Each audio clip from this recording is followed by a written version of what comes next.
everything changes.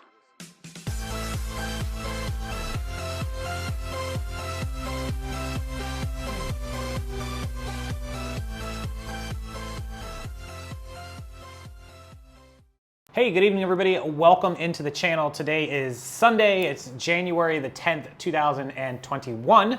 Thank you guys for being here. And I want to talk about a topic that is definitely popular in my Facebook group, Thrifter Reseller World. If you're not a part of it, you'll see it all the time. It's linked below. You can join it, join us in that group. But it's about support from friends and family and the conversation where people don't take what you do seriously. You know, it happens in the reseller world a lot more than I would like to think that it does. A lot of people are silent about it because they're embarrassed. Their significant other, boyfriend, husband, wife, girlfriend, what have you, doesn't support what they do, doesn't think it's real money, doesn't think it can make real money, be successful. Maybe a mother, a father, brother, sister, some other sibling or family, friend, whatever, just doesn't actually, they think it's a joke. They think reselling's a joke. Look, when I started a YouTube channel, this channel 5 years ago, people thought, you know, not just in the reseller world, around me thought it was a joke. It took everything I had to prove people wrong. And if you think back, I've been a reseller for really like 13 years. I mean, I started in 2007, 2008, so 13 years, you know, maybe longer as a seller. And I didn't start off making six figures and multiple six figures and this and that. I started off making enough money to essentially save to get my first apartment when I was like 23 years old or whatever, 24. I mean, that's when I moved out of my parents.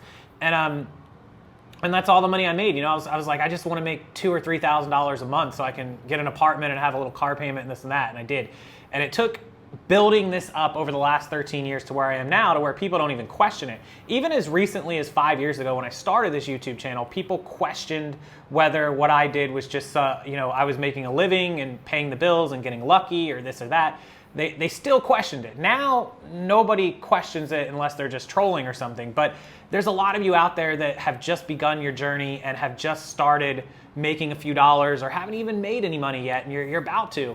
And I know that you go through the conversations at home or at work, or you know, maybe you work a full-time or part-time job and your coworkers see what you're doing as a side hustle.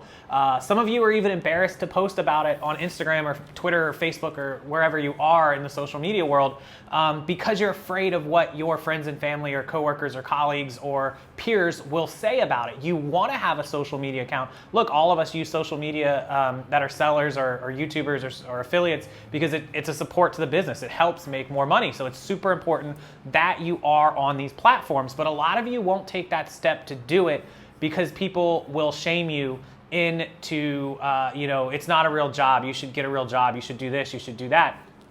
And I think it's terrible. I wanted to cover 3 points on this topic.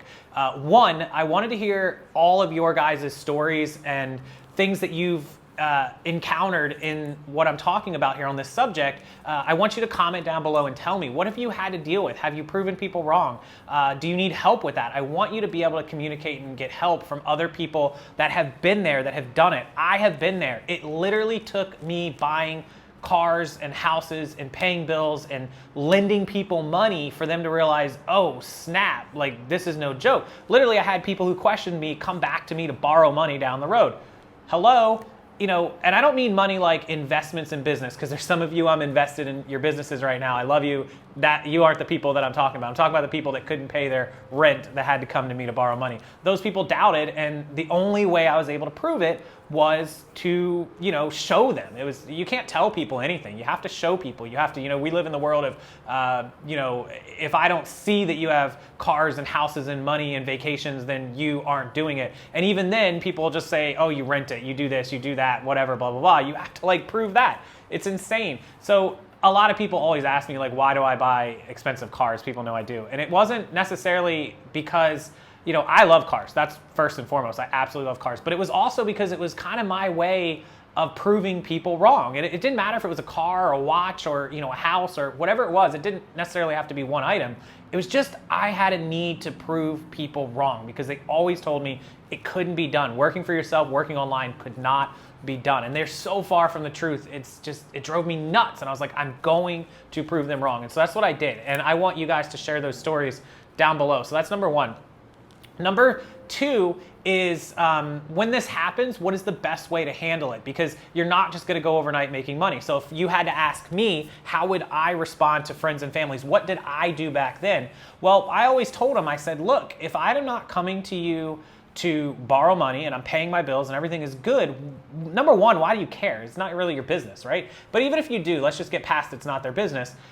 If you don't see me struggling and I'm making it, then why would you question me any more than you would question anybody else? Because, you know, there are people that are plumbers, there's people that are electricians, there's people that are janitors, there's people that are, you know, Macy's or McDonald's workers, and all of these jobs, no matter how much money they make, you know, short of being millionaires and billionaires, these are normal blue collar, white collar American jobs. They're just careers, jobs, and many of these people aren't rich, but they make a living and they live their life and nobody else questions them because they go to work and they clock in and out.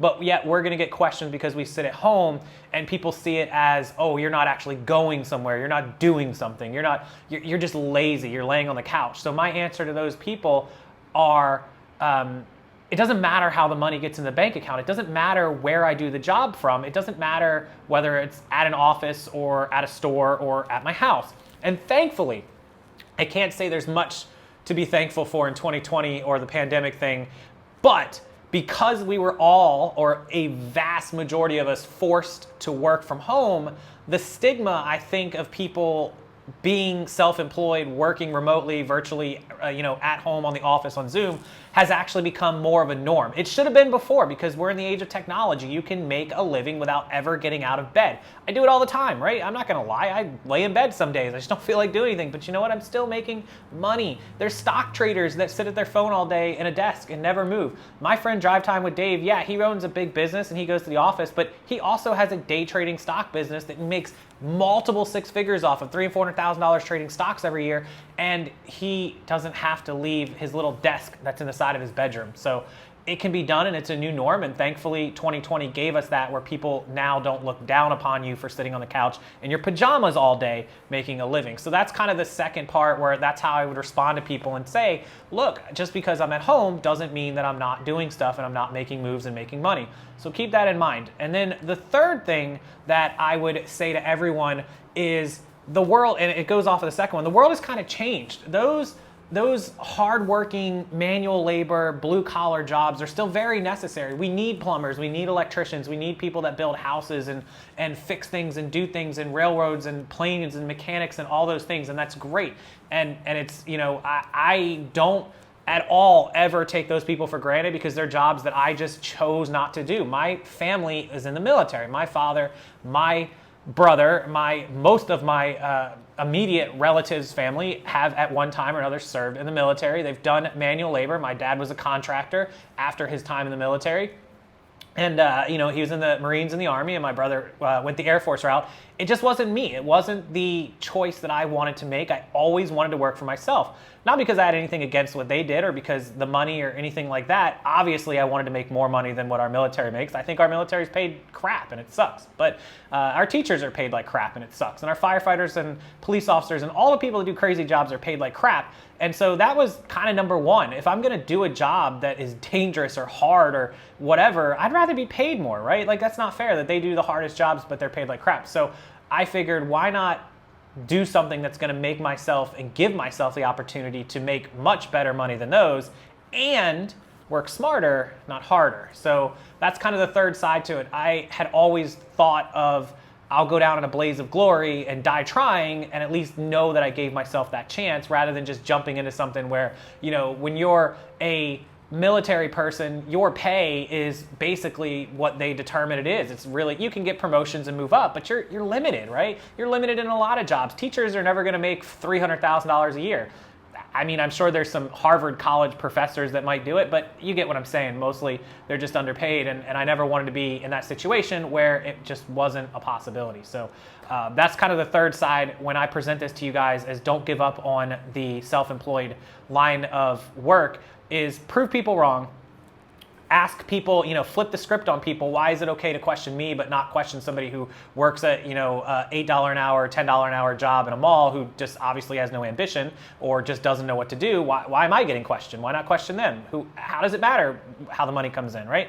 And number 3 is at least give yourself that chance, and don't ever regret looking back saying, I let other people shame me and put self-doubt in my head that I decided not to go this route because of what they said and did. So always rely on yourself and not them, and do what you think is best for you. You know if you can be disciplined enough to be self-employed and make it work. So this topic comes up a ton in my Facebook group. I mean, I can't even tell you, once a week, twice a week at least, and then the threads just blow up with hundreds of comments. So hopefully this helps all of you that are a part of those threads, and I'll share this out on social media as well, Facebook, Instagram, all that stuff. So yeah, enjoy your Sunday night, guys. I appreciate it. Congratulations to the Ravens and all the other teams that have won this weekend.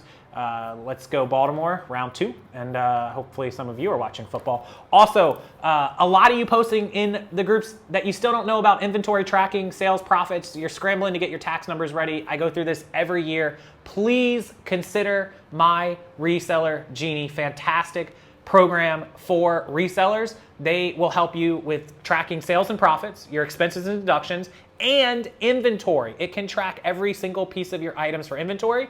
It's made for any platform, but it also has automatic imports for sales history and inventory for eBay and Posh. So if you're on other platforms, eBay and Posh are all set. If you're on other platforms, you can still manually input the numbers to those to get started, and then you'll be off and rolling. It's really easy. It takes minutes. Don't stress about that. And I have a full tutorial demo video. I'll put that below. Just click it, watch the whole demo. It's done with Paul and Faith, the creators, owners, CEOs of my Reseller Genie. They're awesome. And then there's a purchase link if you decide it's for you with a discount code of Rockstarflipper, and they will hook you up. So tell them I sent you.